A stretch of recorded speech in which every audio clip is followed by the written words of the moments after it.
Hey, I was asked today by one of my students is how do you train people with disabilities? Now, first of all, I don't like to call it disabilities, I like to call it diffabilities. Now, whether it be diffabilities or special conditions, whether it be medical conditions or physical limitations, how do you deal with it? How do you train people like that? Now, what's really important is certainly you do your research. You do your research on the condition. But what I do know is the same condition can be very different with each individual. I've met asthmatics, for example, and certain things set them off. So it's not like, this is how you train an asthmatic, or this is how you train someone with high blood pressure, or this is how you train someone with this condition. Many times there's going to be subtle differences between different people, because sometimes things affect one person, but they don't affect another. So yes, you look at the research and you look at the guidelines, but they're only guidelines. But then you have to individualize those guidelines to the specific person. So when you're training someone who has a special condition, by all means, research the condition. Ask the allied health professionals who specialise in the area their view of it, things to look for, things to be aware of. Do look at statements from leading health authorities. They'll have a position statement on training people with coronary heart disease, or training children, or training people with high blood pressure, or training disabled people, whatever it might be.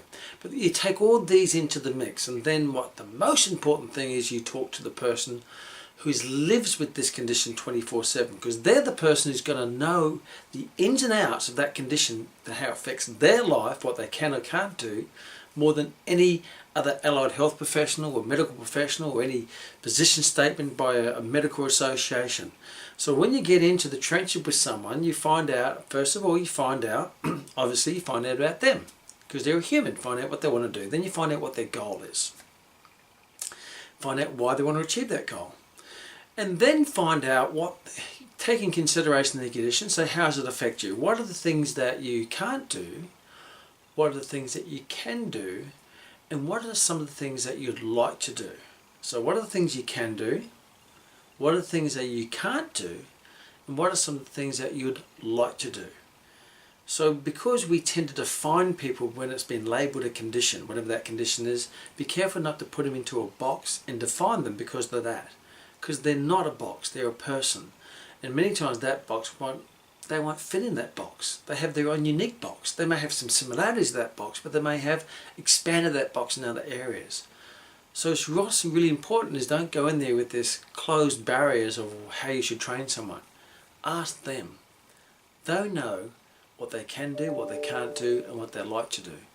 And then you set a plan that you and me together, we're going to work together to do the things that you want to do. We're going to expand on that. We'll keep doing the things you can do, and we're going to avoid the things that you can't do. And some of those things they can't do, they want to do. So then you look at building bridges, physical or psychological bridges, to get them from the things they can't do to the things they can do.